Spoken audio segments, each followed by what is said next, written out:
جو اللہ تبارک و تعالیٰ نے بیان کیا ہے۔ تو آئیے آج ہم آپ کو بتائیں کہ جس مہینے سے آپ گزر رہے ہیں، اسلامی سال کا یہ 5واں مہینہ ہے، اور اس کے بعد پھر 6واں مہینہ شروع ہوگا۔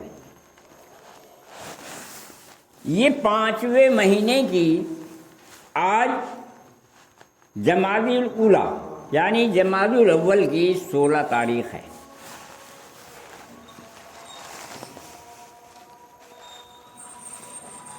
سوال ایک یہ اٹھتا ہے کہ جمادی الاولیٰ اور جمادی الثانیہ یہ ہے کیا؟ ان کے نام کیوں پڑے؟ جمادہ بر وزن منادا ہے، جمود سے ہے، جس کے معنی جمنے کے ہیں۔ جس زمانے میں ان مہینوں کے نام پڑے، اس زمانے میں ان مہینوں میں سردی کی شدت جیسا کہ آپ آج بھی دیکھتے ہیں، یعنی سردی کی شدت کی وجہ سے پانی جم جاتا تھا یا جم جاتا ہے، یہ آپ دیکھ رہے ہیں، جس کو اصطلاح میں ہم پالا کہتے ہیں، جو صبح کو ہمیں جنگلوں میں جمع ہوا ملتا ہے۔ اس لیے ان دونوں مہینوں کا نام جمادہ قرار پا گیا، جو وقت کے اعتبار سے صحیح بھی ہے۔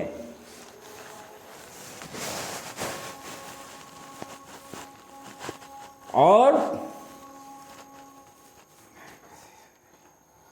جب یہ بات ہمیں معلوم ہو گئی کہ ان مہینوں کے نام اس لیے پڑے کہ ان 2 مہینوں میں پانی تک جم جاتا ہے، کڑاکے کی ٹھنڈ پڑتی ہے، اس کڑاکے کی ٹھنڈ سے آپ بھی گزر رہے ہیں، اور حالت تو یہ ہے کہ اس ٹھنڈ نے پانی تو جمایا ہی جمایا، مسجد کے نمازیوں کو بھی گھر میں ہی جما دیا۔ ہیٹر جلتے ہیں، لکڑیاں جلائی جاتی ہیں، گھر میں بیٹھے تاپے رہتے ہیں، لحافوں میں بڑھ جاتے ہیں، اور مسجد بھی ویران ہو جاتی ہیں۔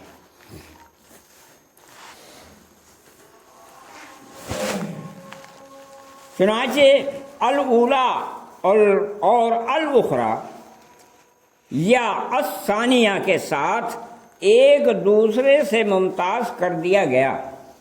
جمادہ مؤنث ہے، اس کے لیے دونوں کی صفت دونوں کے معنی ہیں۔ دوسرا اس لیے جمادی الاخری یا جمادی الثانیہ دونوں طرح صحیح ہے، اس لیے کہ دونوں ہم معنی ہیں۔ انہی اہل اردو جمادی الاول اور جمادی الثانی لکھتے ہیں۔ اہل اردو جو اپنی کتابوں میں اپنے پیجوں میں لکھتے ہیں تو اس کو جمادی الاول اور جمادی الثانی لکھتے ہیں، اور بولتے بھی ہیں، جو غلط ہے، کیونکہ یہ عربی قواعد کے خلاف ہے۔ یہ موصوف صفت ہیں، ان میں مطابقت ضروری ہے، چنانچہ اس غلطی کی تصحیح ضروری ہے۔ آج کا مین پوائنٹ یہی ہے کہ اس غلطی کی تصحیح ضروری ہے، اور وہ تصحیح یہی ہے کہ انہیں جمادی الاولیٰ اور جمادی الاخری یا جمادی الثانیہ لکھا اور بولا جائے۔ یہ تینوں جملے استعمال ہونے چاہیے۔ تو اردو والے جو صرف 2 معنی بیان کر کے چھوڑ دیتے ہیں، وہ عربی قواعد کے اعتبار سے صحیح نہیں۔ قرآن و حدیث میں ان دونوں مہینوں میں سے کسی عمل کی کوئی خاص مخصوص فضیلت بیان نہیں کی گئی،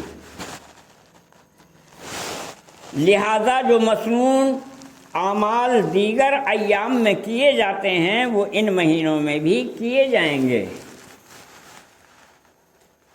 اس بات سے یہ معلوم ہوئی کہ عملی اعتبار سے سردی ہو یا گرمی، ٹھنڈ ہو یا بارش، ہمیں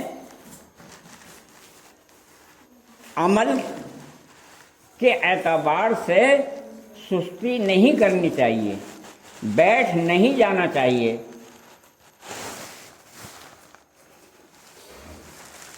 اللہ کا شکر ہے، اور مہینوں میں ہم دیکھتے ہیں طرح طرح کی خرافات دیکھنے کو ملتی ہیں، اور کئی مہینے ایسے بھی ہیں کہ جن کے تعلق سے بڑی فضیلتیں بیان کی گئی ہیں۔ 4 تو حرمت والے مہینے ہو گئے جو میں نے بیان کیے، اس میں انسان کو گالی گلوچ، مارنا پیٹنا، لڑائی بھڑائی، ان سب سے دور رہنا چاہیے۔ ان 4 مہینوں کے علاوہ دیگر جو مہینے بچتے ہیں اس میں بعض مہینوں کی فضیلتیں قرآن نے بھی اور اللہ کے نبی محمد الرسول اللہ صلی اللہ علیہ وسلم نے بھی بیان کی ہیں، جیسے محرم کے روزے 10 دن بڑے اہم ہوتے ہیں، جیسے رمضان میں آخری عشرہ 10 دنوں کا جو طاق راتوں کا عشرہ ہوتا ہے وہ بڑا قدر و منزلت والا ہے۔ اسی طرح سے شعبان، اس میں آدمی رمضان کی تیاری کرتا ہے، پھر خود رمضان اس میں روزے رکھتا ہے، سحریوں میں اٹھتا ہے، راتوں کو جاگتا ہے، روزے سے رہتا ہے، بھوکا رہتا ہے۔ اور بہت سے ایسے مہینے ہیں جن میں مخصوص عمل ہمیں بتائے گئے ہیں، روزے ہیں یا نفلی عبادتیں ہیں، وہ کی جاتی ہیں۔ لیکن سب سے بڑا اللہ کا شکر یہ ہے کہ ان 2 مہینوں میں یعنی ربیع الاول اور ربیع الثانی، اب یوں سمجھیے آپ موٹے طور پر کہ آج ربیع الاول کی یعنی ربیع الاولیٰ کی 16 تاریخ ہے، 14 دن ابھی اس مہینے کے ٹھنڈ کے باقی ہیں، اور اس کے بعد 1 مہینہ ابھی اور بھی بچتا ہے۔ اس میں کچھ ٹھنڈ کم ہو جائے گی لیکن ٹھنڈ رہے گی۔ یہ اسلامی اعتبار سے تو ہمارے ہاں یہ 2 مہینے الحمدللہ شرک و بدعات سے، خرافات سے بالکل پاک و صاف ہیں۔ اس میں نہ کوئی رسم و رواج ہیں اور نہ کوئی خرافات ہوتی ہیں، جیسے رجب میں تو لوگ کنڈے ہی کرنے لگتے ہیں، محرم میں تعزیے نکالنے لگتے ہیں۔ ایسی کوئی خرافات ان 2 مہینوں میں نہیں پائی جاتی جو کسی نے ان 2 مہینوں میں کوئی بدعت ایجاد کی ہو۔ تو یعنی یہ مہینے غیر شرعی رسومات و خرافات سے بالکل پاک ہے۔ تو حاضرین، یہ 2 مہینے اس اعتبار سے کہ اس میں کوئی شرک و بدعت کی ایجاد نہیں ہے، بڑے اہم ہیں۔ اور جب شرک و بدعت کی ایجاد نہیں ہے تو توحید پر عمل کرنے والے گھر میں کیوں بیٹھ جاتے ہیں؟ ایسے وقت میں تو توحید کا اور بھی چرچا ہونا چاہیے، نماز کا اور بھی زیادہ اہتمام ہونا چاہیے، عبادت کا اور بھی زیادہ اہتمام ہونا چاہیے اور اللہ کا شکر ادا کرنا چاہیے کہ الہ العالمین تو نے ان 2 مہینوں کو ایسا پاک اور صاف کر دیا کہ جس میں غیر اسلامی طریقے کا کوئی کام ہی انجام نہیں دیا جاتا۔ ہم ہر اس برے کام سے بچے رہتے ہیں اور ہم ہر اس جنجال سے بچے رہتے ہیں کہ جس میں ہمیں پھنسنے کا خطرہ ہوتا ہے یا خطرہ تھا۔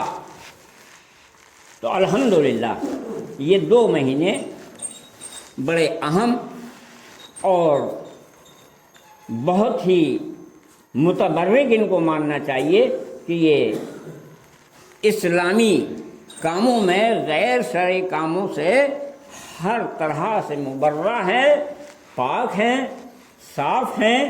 تو ہم ان مہینوں میں زیادہ سے زیادہ عبادت کریں اور اللہ کا شکر ادا کریں کہ الہ العالمین تو نے ہمیں یہ 2 مہینے ایسے دیے کہ ہم تمام خرافات سے پاک ہو گئے اور تمام خرافات سے بچ گئے، تمام شرک اور بدعات سے ہم محفوظ ہو گئے۔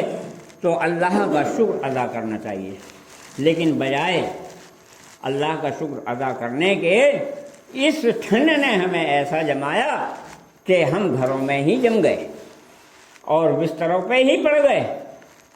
کوئی لحاف میں گھسا ہوا ہے تو کوئی ہیٹروں پہ ہاتھ تاپ رہا ہے تو کوئی لکڑیاں سلگا کر اپنے ہاتھوں پیروں کو اور اپنے جسم کو گرم کر رہا ہے، اور تھوڑی سی پریشانی جو مسجد میں ٹھنڈ کی ہوتی ہے اس کو ہم برداشت کرنے کے لیے تیار نہیں ہیں۔ بہرحال یہ 2 مہینے تھے اور ان کی جو ہم نے وضاحت کی ہے، اسی لیے ہم نے آج کا یہ موضوع چنا تھا کہ جمادی الاولیٰ اور جمادی الثانیہ کی صحیح ترجمانی کی جائے۔ سو ہم نے اس کی ترجمانی کی کہ اردو میں جو لکھنے والے لوگ ان کو 2 طرح سے بیان کرتے ہیں وہ غلطی پر ہیں۔ اس کے 3 طرح سے ان کو استعمال کرنا چاہیے، جمادی الاخریٰ یا جمادی الثانیہ یا جمادی الاولیٰ۔ یہ تینوں چیزیں اس میں شامل ہیں، اور لکھنے والوں کو بھی چاہیے کہ وہ اس بات کا لحاظ رکھیں اور عوام کو بتانے کی کوشش کریں۔ بہرحال اللہ تبارک و تعالی ہم سب کو یہ توفیق عطا فرمائے کہ ایسے وقت میں ہمیں وہ عبادت کی توفیق دے دے اور عبادت کرنے کا شوق پیدا کر دے، اور ہمارے اندر جو آلکس سستی پیدا ہو گئی ہے اس کو دور کر دے۔